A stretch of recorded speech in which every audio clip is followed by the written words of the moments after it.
12 p.m. kickoff, 2-1 against Brighton. I'm not going to lie, I didn't really go into the game with any sort of excitement. It kind of just felt like a nothing game. Even when the lineups came out, I thought it was interesting, especially from a Wolves point of view. Obviously, Otasawi dropped out because of an injury, I assume, but it was a very experimental team. Keanu Herver's hardly played this season. Same with Kilman, really. Gibbs-White was playing off the right, which I don't really feel like suited him. But it was a full-strength Brighton team, pretty much, bar Joel Veltman, who came out for Jahanbash. But I thought, in the end, it was probably a fair result given the red card. But look, I think Brighton are probably a better team than Wolves. I know the league table doesn't necessarily reflect that, but I think on balance of play over the season they probably are. But I thought Wolves did well in this game. I think in the first 15 minutes I thought it was pretty clear that Wolves were the better side. They were moving the ball around really well. Everyone was interchanging. And I think it was kind of like Brian didn't really know what was going on. Gibbs-White and Vitinha was switching so often. Podence was kind of everywhere. I mean, I thought he had a pretty bad game, but Aït-Nouri and her were so pushed up, and it felt like Brian didn't really know what was going on. It was weird, considering that Wolves kind of played the shape against West Brom last week.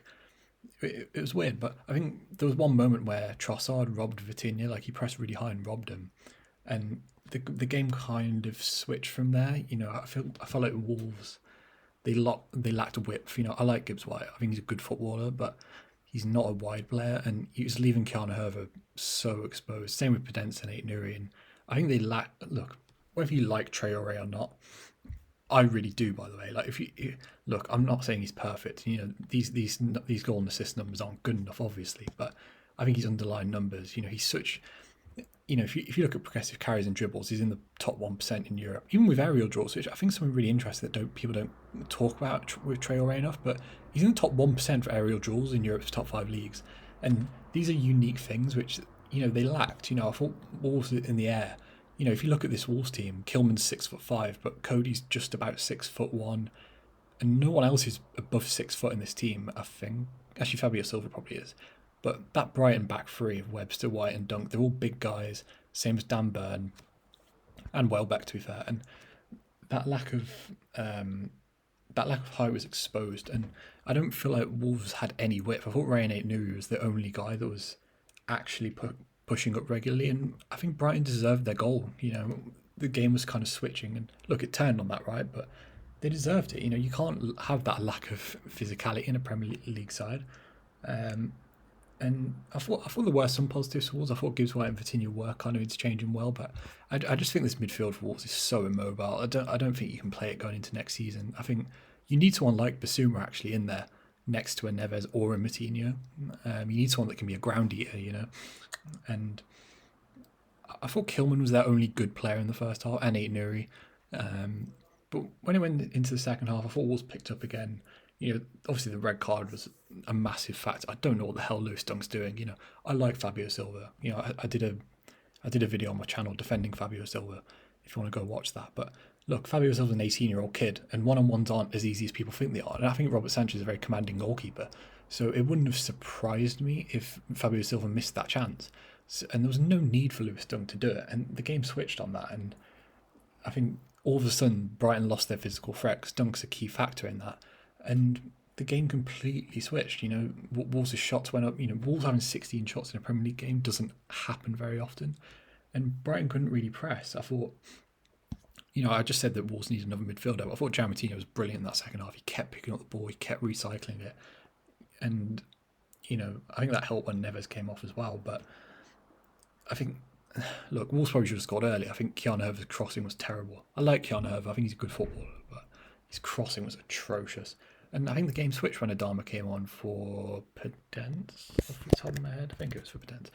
And, and Vitinha, it just gave them a natural wide player out there.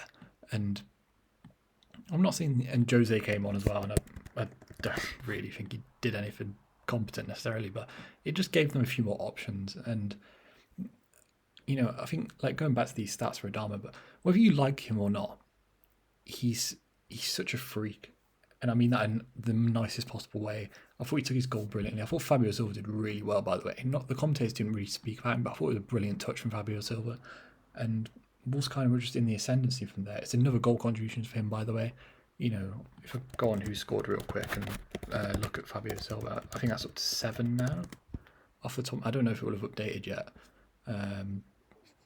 But yeah, 4 goals, 2 assists. That's 6 goal contributions in 1,100 minutes. That's impressive, man. He's always effective, and that's what William Jose isn't. He should have scored, by the way. It was a brilliant ball by Giammattino, and it was a terrible touch on his weak foot by William Jose. And then Morgan Gibbs-White kind of grew into the game. You know, he missed that chance from when Adama went through, and I get why he missed it. You know, he kind of leant back. It's not as easy as people made out, right? But I think he did really well to score the other goal. It was a nice finish. He picked out top corner, and I think he set a claim. You know, I think it's interesting for Wolves because let me put Vitinha back in real quick. To me, it feels like they're occupying the same space, Vitinha and Gibbs-White, and it feels like none of them can play out wide, but they kind of need their own space in midfield. And I feel like Wolves are going to have to pick one of these guys, either loan out Gibbs-White and buy Vitinha, or kind of just let Vitinha go back to Porto and keep Gibbs-White. I feel like you kind of have to pick one ultimately, especially if he's not going to play this 4-2-3-1 regularly. I feel like you kind of have to sacrifice one of them. And do you want to pay 16 million for someone when you've got someone already there? The thing I like about Gibbs-White is when he picks up the ball, he does dribble with it. And I feel like that Wolves are not a direct team. I feel like Aït-Nouri and Adama are the only players that do that, where they will take on a man. And Gibbs-White does offer that. So yeah, I was happy for Morgan Gibbs-White. From a Brighton point of view, I don't feel like if you're a Brighton fan, you should be that harsh you lost this game. I thought, in the first half they played well. It's just one poor decision by such a reliable player, and you're not really going to hold him against that. I thought Leandro Trossard was really good. I thought Trossard's one of those players that I don't really get because I feel like his numbers aren't great. He's a very good progressive passer, which is what I like about him. He kind of finds those half spaces and threads through balls. He's got 9 goal contributions this season. He's not overperforming his XG. I want to see more from him though. I like Trossard. If you look at the FB ref last similar players, he's up there with Lookman, Goncalves, Saka, Lookman, even Podence actually, interestingly. But I like Trossard. I want him to have... How old is Trossard? He's got 25? 26. He needs a breakthrough season for me, Trossard, but I like Leandro Trossard. I thought he had a really good game. But yeah, I don't really have anything else to say on it. I thought it was a solid, if not spectacular game for Wolves.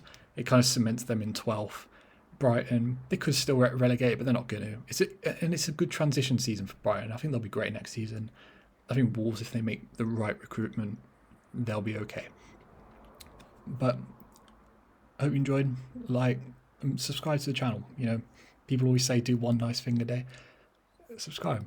Support out another creator. I'm going to have more videos out later as well and over the next few days.